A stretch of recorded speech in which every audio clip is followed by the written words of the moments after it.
Sir, so kung na-receive ko ang inyong resolution, at the same in 2 hours time, nagkaroon na po kami ng sulat referring.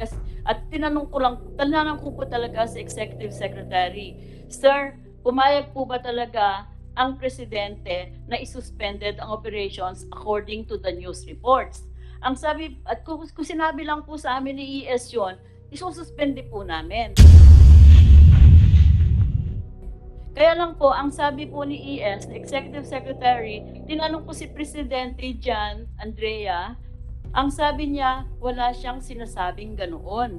So paano po ang gagawin O ako namin? ngayon ang sinungaling. Hindi Na po. akong kausap mismo ni Presidente na sinabihan ko niya, sige. Oh, ako ngayon ang sinungaling. You're making Hindi this, ibig sabihin, Secretary Medialdia would like to make me appear na being the chairman of this committee at personally nakiusap nagsabi kay Presidente, ako ngayon ang sinungaling. Hindi ko po alam kung anong nangyari sa inyo, Okay. pero yun po ang sinabi ko kasi kami naman po, hindi po kami pwedeng, dahil ordinaryong empleyado lang ho kami, wala naman ho kaming powers eh. Kaya ho kailangan Ma'am, namin... you're the chairman of PAGCOR, hindi ka ordinaryong empleyado po. As part of the executive branch of government, we are duty bound to respect and follow the chain of command.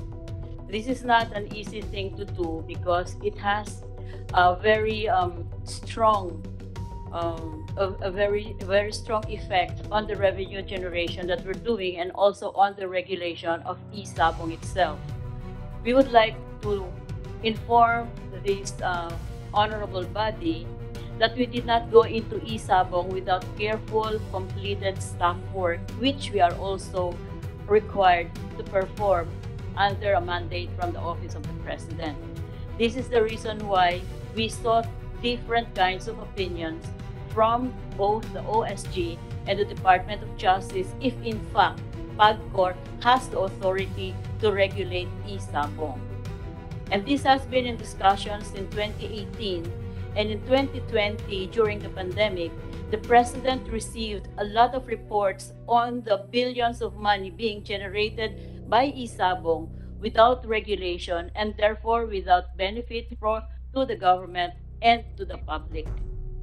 Thus, we proposed that in discussion with the Executive Secretary, we proposed that we seek a final opinion from the Department of Justice on whether PAGCOR has the authority to regulate e-Sabong, and we have then received in January 2021 the opinion of the DOJ saying that PAGCOR does have the authority to regulate e-Sabong. But going further than that, we requested the Office of the President and the President to please recognize, therefore, this authority issued by the DOJ for us to be able to regulate e-Sabong. And in February 2021, the President issued a letter through the Executive Secretary recognizing the authority of PAGCOR to regulate e-Sabong. So we started, it's a new product, and in all, we would like to admit that the system is not perfect because we had 2 months, 3 months to be able to do that because of the urgency of the matter of proliferation of e-Sabong and then not being able to collect any revenues from it and not being able to regulate it, which includes responsible gaming, a prevention of banned personalities like minors from engaging in e-Sabong. And for that, we had 3 months to do that since the applications have started to come in. The problem was that we admit that it's not perfect and there's an ongoing scrutiny and ongoing analysis of all of our systems and procedures and policies, and all of these things have to be done simultaneously with doing our job of regulation. The reason why we also, although we do respect and we do we respect the resolution from 24 senators for us to suspend immediately Isabong operations, we also have to do an analysis or completed staff work on what the repercussions of this would be, not only on the loss of revenues, but also on the Office of the President and of PAGCOR. The thing is, there is a serious loss of revenue. For last year, the average since May, April, the average revenue that was generated from this, from Isabong was about 400 million pesos. But this year, in January, it was 640 million pesos a month. There was an incident where in the former administrations, in one of the former administrations, the president ordered the Bureau of Immigration commissioners to reduce the amount being levied aliens on the I-card which they have to produce, which they have to purchase. And then therefore, the commissioners immediately implemented this mandate from the president. And thereafter, COA disapproved and disallowed the reduction.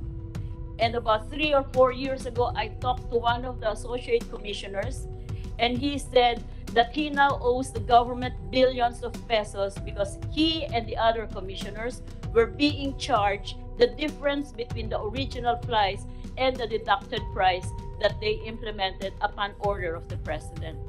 In PAGCOR, therefore, we stand to the peril of having to pay 640 million pesos a month while we suspended the operations without a clear and legal basis.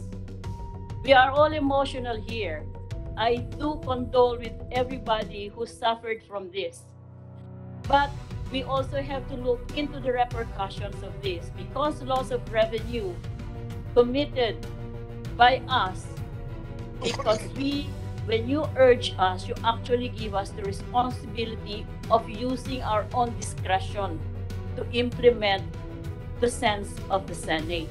So therefore, in the final analysis, it would be PAGCOR who would be responsible for the decision.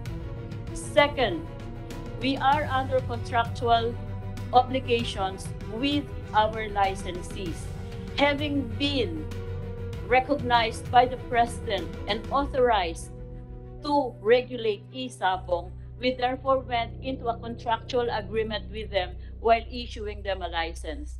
They have to pay 2.5 million for the license, put up 75 million cash performance fund, and they are mandated to pay 75 million minimum guarantee fee every month. And in return, they will be regulated while being allowed to operate in the Isabong. So with that, we still stand the chance of being charged in court for damages for breaching our contract with them and not following our legal obligations with them, contractual obligations. So you see, Your Honors, while we do really want to solve this problem of missing persons, PAGCOR is a civilian government corporation that is not empowered and does not have the authority that the law enforcement agencies have. Neither do we have the authority to conduct criminal investigation, nor the capability to do so. This is where we stand now. We do not want not to implement what you are urging us to do. However, we are in such a very difficult position because of the different authorizations we have. And this is such an important matter that it could yield 7 billion pesos in a year this year that would help government with its health problems and economic problems that we on our own can decide, particularly in this time. We were actually given the authority and the recognition by the Office of the President. So I do not know how to solve these problems, Your Honor. Okay. We take Mr. note. President. But lastly, sir, Yeah. we do recognize and we do accept that there are deficiencies in our system. And like in all new products and all new systems, we are continually reviewing this and refining this. And in fact, that before this controversy came out, we already have several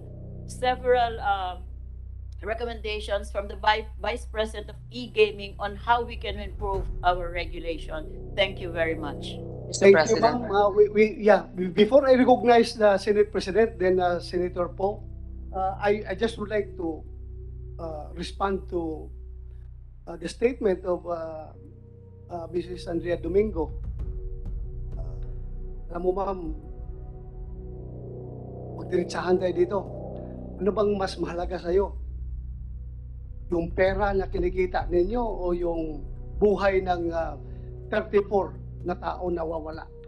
Mahalaga po ang buhay ng kahit isang tao lamang. Okay, so kung mahalaga yan, po, meron po tayong mga batas. Na yes, you have explained that already. Alam mo, kasi nakikita ko dito, it goes without saying that kung may gusto, maraming paraan. Kung ayaw, maraming dahilan. Alam mo, we have given you the best.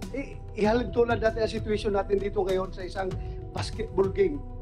We have given you the solid assist.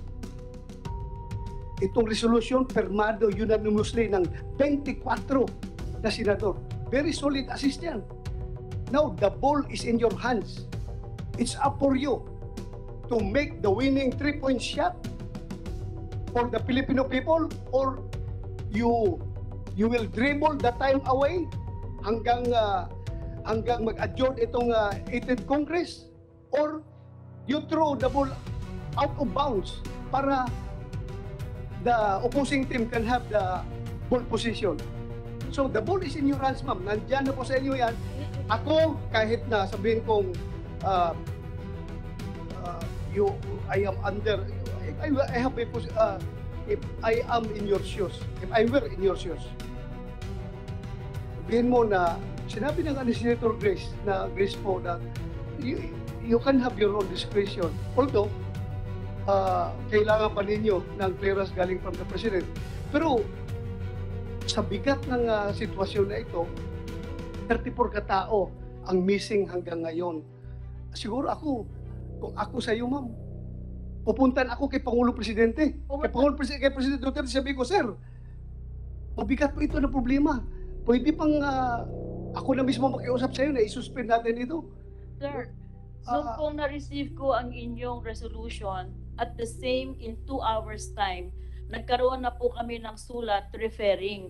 At tinanong ko po talaga sa Executive Secretary, Sir, pumayag po ba talaga ang Presidente na isuspended ang operations according to the news reports? Ang sabi, at kung sinabi lang po sa amin ni ES yun, isususpende po namin. Kaya lang po, ang sabi po ni ES, na Executive Secretary, tinanong ko si Presidente Jan Andrea, ang sabi niya, wala siyang sinasabing ganoon. So, paano po ang gagawin namin? Ako ngayon ang sinungaling. Hindi Na po. akong kausap mismo ni Presidente na sinabihan ko niya, sige. Ako ngayon ang sinungaling. You're making Hindi this, ibig sabihin, Secretary Medjaldia would like to make me appear na being the chairman of this committee at personally nagsabi kay Presidente, ako ngayon ang sinungaling. Hindi ko po alam kung ano nangyari sa inyo. Okay. Pero yun po ang sinabi ko kasi kami naman po, hindi po kami pwedeng, dahil ordinaryong empleyado lang ho kami, wala naman ho kaming powers eh. Kaya ho kailangan Ma'am, namin. you're the chairman of PAGCOR, hindi ka ordinaryong empleyado po. Oh. Chairman ka ng PAGCOR. Pero You have the responsibility over PAGCOR. Okay, you are regulating agency as you have been claiming before. You regulate isabong. Kayo nag-regulate ng isabong. Kaya ang problema nandito ngayon sa isabong, so we are expecting also that gawin rin niyo yung papel. kung babasahin ninyo yung DOJ opinion, yung isabong po, dinivide po talaga yan ng dalawa. Yun pong sabong, traditional sabong, na full ang jurisdiction ng LGU kung saan naggagawa ang laro. Yung Na-explain na yan. Na-explain na yan ng yung representative last time. This committee is fully aware of that mechanics ng isabong.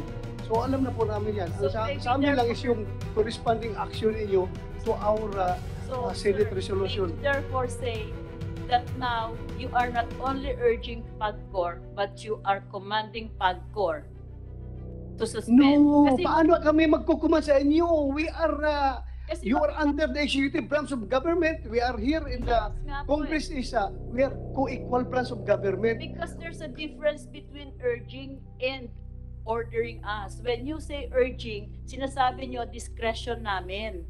Pag po discretion namin, ang laki po ng sagutin namin sa COA at sa korte.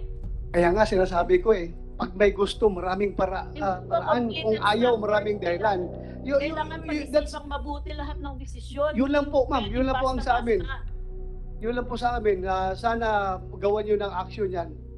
Kasi alam nyo, pag meron pang mawawalang tao dito, dahil sa isabong, I don't know, how can we face the people kung bakit may nawawala na naman dahil sa isabong. Yun lang po sa akin, ma'am. Kung pong may mawawala pa, siguro po dapat managot na talaga ang law enforcement agency dahil sila po... Ayun na, pinapasa na natin yung problema. Pinapasa mo na naman sa law enforcement agency. Kayo nga ang may primary jurisdiction over isabong. Ngayon, ayaw niyo i-suspend. Kung may mawala na naman tao, ipasa sa law enforcement. So, pasahan na tayo dito ngayon ng passing the buck. Sino po manghuhuli? Kami po? Hindi nga kayo naghuhuli, but you are the one regulating. Paano sila makapag-operate kung wala silang license to operate galing sa inyo? Kayo ang nagbibigay. Mr. Chairman? Yes, go ahead, Senate President, sir. Go ahead. Please. The sense of the Senate is to strongly urge the PAGCOR to act on, to suspend. Suspend ang sinabi, hindi recall or rescind. Suspend. Ang dahilan, baka may mga sumingaw pag nangyari yon. Sapagkat yung enforcement agency, hindi lang hirap, may kapagalan. Dahil April pa nung isang taon yung unang mga problema Ganun po yung sitwasyon. Ngayon ang sinasabi ninyo, bottom line, ayaw nyo. Hindi po sa ayaw. Hindi, may dahilan kayo kung bakit hindi pwede. Therefore, ayaw nyo. Yun lang yun The position of the Senate is strongly urge you na makisama kayo sa investigation, suspend nyo muna, tingnan nyo, may mga sisingaw dyan. Ganun yung sinasabi namin. Ganun kasimple labanan ang sinasabi nyo, ayaw nyo. Yun na yun. So, Mr. Chairman. Hindi po namin ayaw suspendihin. Kailangan lang po talaga namin ng konting proteksyon mula kay Presidente. Kasi nga po, hindi namin kayang sagutin yung gagawin ng COA at yung mga kasong pwedeng ikaso sa amin. Kasi po malaking kawalan nga ng pera, loss of revenue, may mga auditing rules po dyan at may mga contractual obligations kami. Pag po sinabi sa amin ni Presidente, sige, at least po meron kami proteksyon. Okay, ma'am. We get your point. Mr. President. Naintindihan namin kayo, ma'am. Salamat po sa pag-explain. Alam ko kung nahirapan ka dyan sa situation na yan. We get your point. Senator po, you have the floor. Baka lang makatulong ito sa chairman ng PAGCOR. Ako rin po ay naging chairman ng isang ahensya noon. Ito ay MTRCB. Ngayon, meron po talagang kapangyarihan yung MTRCB. Pag nakikita namin nagkaroon ng violation ang isang network, hindi na namin nilihintay na magkaroon ng go signal ang Malacanang sapagkat ito po ay isang presidential decree na nagsasabi na yung opinion namin kung sa tingin namin ay nakakasama sa mga nanunood, pwede namin kaagad suspindihin. Tama yung sinabi ni Senator Soto. Hindi na kailangan dumaan pa sa proseso. Kaya nga, on the one hand, Ms. Domingo, sinasabi ninyo that the President recognizes your power. On the other hand, sinasabi ninyo, kailangan pa namin hintayin yung sinasabi ng Presidente. So, yung gusto ko lang pong balikan kasi itong binabanggit ninyo na 600 million per month revenue and about 7 billion pesos per year. Saan po napupunta yung pera na yan?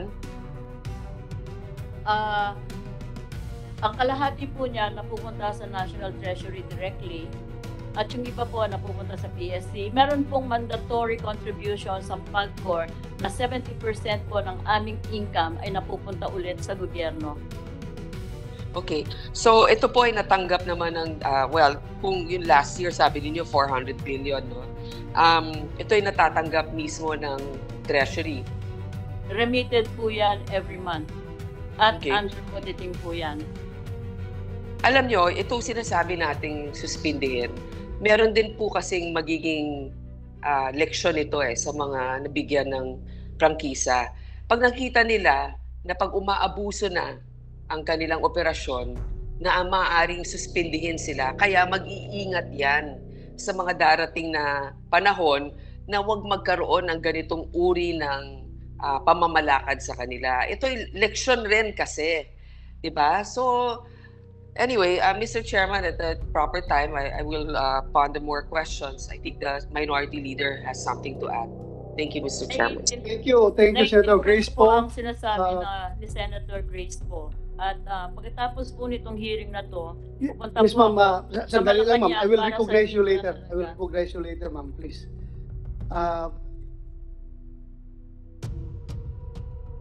Sige, ma'am, Minority Leader, mamaya I will get back to you. Tapusin mo natin si Ma'am Pagkatapos po Andrea ng Tumico. hearing na to, sir, pupunta po ako sa Malacanang. At the very least, I will meet with the Executive Secretary para alam ko na po kung ano rin ang sense ni Presidente. At pag po sinabi ni Presidente na suspendihin at magkakaroon na ako ng at least protection mula dun sa magre-retire na po kasi ako Ayoko pong magkautang ng bilyon-bilyon. Kaya po talagang tatanungin ko siya, pag sinabi lang, kahit verbal lang, suspende mo, isuspende po namin. Maraming salamat, ma'am. Thank you very much. We admire you for such... Mr. Chairman, yes, may I just Senator Lacson. kung sakaling ibalik sa inyo ni Presidente ang tanong na ano bang recommendation ninyo, ano po yung sasabihin nyo sa kanya? Doon po sa letter namin, sinabi na namin po yung aming concern talaga na kailangan magkaroon ng solusyon dito sa missing persons at dapat hindi na ito mangyari. Pangalawa po, sinabi rin namin, yung sinabi ko sa inyo na pwedeng maging repercussions ng suspension without clear and legal basis. Kaya po, may papapasa po niya sa amin, completed staff work na rin po kami ng staff namin at alam na po namin ang different options na gagawin namin nang hindi naman po kami makukulong. Hindi po, in so many words, in short and simple language, ano po ang i-recommend nyo kung sa inyo itanong ni Presidente kung ano yung recommendation ninyo tungkol sa sense of the Senate resolution? We would like to be able to review all of our policies and regulations, and while reviewing, we might have to talk to each one of the operators to let us do our work first and let's have an interregnum in their operations. Gaano ko po katagal kaya yon? Pagka nakita ko na po yung sinabi ni Presidente, immediately, Friday, sa Monday po, makikipag-meeting kami ng isa-isa at Hindi po, i-explain gaano po namin. katagal kaya yung completed staff work na gagawin ninyo para maging definite ang recommendation nyo kay Presidente kung isususpend o hindi? Next week lang po. Salamat po. Salamat. Thank you. Senator Drilon, you have the floor. Thank you, Mr. Chairman. Thank you for giving me this opportunity to ask preliminary a few questions. Napansin po namin na ang sinabi ng aming Pangulo ng Senado, Senator Soto, na sang-ayon doon sa sinabi ni Senator De La Rosa, pumapayag ang Pangulo na suspindihin muna yung license to operate noong Lucky 8. Ngayon, sinasabi po niyo naman na hindi ito ang sinabi sa inyo ni Secretary Mijaldea. Tama po ba yan, ma'am? Opo, sir. Ngayon, ang ibig mong sabihin, ibig ni Presidente ituloy ang operation ng Lucky 8. Wala po pa siyang sinasabi sa amin, sir, doon sa aming referral letter. Kaya nga po, sabi ko, pagkatapos po nito, pupunta ako sa Malacanang, okay, Presidente kung pwede, okay, Executive Secretary, para tanungin ko po. Yeah, but you acted on the basis of the information to you of Secretary Mijaldea. Just limiting ourselves to that information relayed to you you are of the conclusion that the President would want to continue with the operation of e-Sabong? Hindi po. Ang sabi po sa akin, the Executive Medial Dia, kinausap po niya si Presidente kung pumapayag daw po si Presidente na totoo yung announcement na isuspende na. Ang sabi daw po ni Presidente, wala po siyang ganong sinabi. Kasi po, kailangan kung sinabi lang po na ano yun, isuspendido na po ngayon yan. Eh ngayon po, because of, I respect the minority floor leader because he's been in government, both executive and legislative. Alam po natin lahat na may mga given procedures na hindi po natin pwedeng i-cut pag nagtatrabaho po tayo dito sa executive. Dahil napakalaki pong issue Yes, nito, ma'am. napakalaking problema, talaga pong kailangan naming i-refer, lalo na kung before, nag-usap na po si Senator Bato at ang Presidente at tinanong na ni Senator Bato na kung pwede at sinabi po niya na pumayag si Presidente even before the hearing. So, kami naman po, kailangan lang namin ng official statement para po i-implement namin kung ano ang gusto ni Presidente. Yeah, alam po natin sa ating sistema ng pamahalaan, yung pangulo natin ay siyang may supervision and control over the entire executive department, including PAGCOR. Now, that is why my question is, given what the instructions you have received from the executive secretary, the position of the president at this point is that PAGCOR, that Lucky 8, should continue to operate. Dahil sinasabi niya, huwag na munang suspindihin. Sir, kahit po ayaw kong hulaan o pangunahan si Presidente, baka po kailangan nila ng panahon na para pag-aralang mabuti kasi po hindi naman Lucky 8 lang ang pinususpende po ang buong e-Sabong. Meron na po kaming mga letters of appeal dun sa iba na nagsasabi kung anong dahilan kung bakit sila ipapatigil since wala naman po nangyari sa kanilang jurisdictions. So siguro po kailangan lamang ni Presidente at ng Executive Secretary na pag-aralang mabuti para magkaroon naman po ng fair and just treatment. Sinabi niyo kanina, Madam Chair, na ang DOJ nagbigay ng opinion ng PAGCOR may authority to regulate e-Sabong and that the Office of the President through the Executive Secretary recognize the power of PAGCOR to regulate e-Sabong. Tama po ba yan? Opo sir, nandito po yung sinabit na namin po itong copies na ito sa committee. Kung mayroon po kayong kapangyarihan na maglisensya ng e-Sabong, you have the power to license, and in fact you have licensed the operation of e-Sabong, doesn't that authority include the authority to withdraw the license? Or at least suspend it? Opo. Isn't that part of the power? Yes, sir. Kasi po dun, regulate? yes sir, we have that. If So they, if you have that authority, why don't you exercise that authority? we have the power to suspend Ang hinihingi and ng Senado. even cancel. Opo sir, we have the power to suspend and even cancel licenses we issued if the licensee violated our own manual of requirements or regulatory procedures and requirements. Dito po kasi sa e-Sabong, yung pong wala naman po silang na-violate doon sa aming agreed upon requirements from them. Kaya po, hindi namin arbitrarily na isuspinde o patigilin sila. Kasi po, meron nga po kaming obligasyon sa kanila eh. Sinabi namin, sumunod kayo dito, magbayad kayo ng proper licenses at proper fees, pwede kayong mag-operate. Doon po, ito pong suspension na to, wala po doon sa manual na, wala naman, hindi po namin na isama na kung may mawawala at maakusahan kayo, suspendido na rin. Kung sana pong na-foresee namin ito, siguro po, pwede namin gawin yon. Kaya lang po dun sa contract namin sa kanila, hindi po yun kasama eh. At saka po nangihingi lang sana kami ng clear at saka evidence po na may airing sa kanila para hindi shotgun approach ang suspension, kundi doon sa focus, doon sa guilty party na mapoprove in court na guilty. Kasi Ngayon, kung Madam Chair, namin gagawin yan, Okay. Now, when you issue these licenses, did you get the clearance of Malacanang? meron po, we ask for the authority kung pwede kaming mag-issue ng license ng isabong. Kaya po Yes. binigyan kami ng sulat that they recognize the authority. Yes. We Now, report do and you, we report excuse kung me, sino ang Madam nilalayas Chair, sa Please, Yes. ma'am. Okay. Can you make your Okay, magsabay, answers magsabay. shorter because my time is limited? Okay. Now, yes, you were given that authority. My question is, on an individual basis, on a license basis, do you secure the clearance of Malacanang when you issue a license for isabong?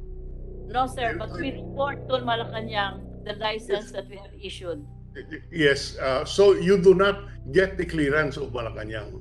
No, because we've already been authorized and we have already done On our... Madam Chair, on an individual basis, let's say for the authority that you granted to Lucky 8, did you get an authority from Malacanang? No. Okay. If you do not get an authority from Malacanang, why will you now get the authority of Malacanang to suspend isabong when you are the licensor? Because hindi namin pwedeng based on what we have now, we cannot legally suspend kasi nga hindi kasama yon doon sa contract namin when we issued the license. Outside po yon. Ngayon Madam po, Chair, dahil ang Madam laki Chair. din ng repercussions nito, Madam hindi Chair, lamang sa revenues, kundi pati sa amin, kailangan po namin talaga ng guidance from the Office of the President. well, my proposition and my belief, Mr. Chairman, is that since you issued the license without seeking a specific authority from Malacanang, that inherent in the power to grant the license is the power to suspend without needing the clearance of Malacanang. That is why I find legally no basis for the position of the chair of PAGCOR that they need the license of Malacanang to suspend PAGCOR when in fact they issued the license without the authority. And from the answers, it would appear that these answers are given in order to cover the tracks of PAGCOR, which is unfortunate. But Mr. Chair, I will suspend my interpellation at this point. I will wait on the line for the appropriate time when my turn comes. Thank you very much, Mr. Chair.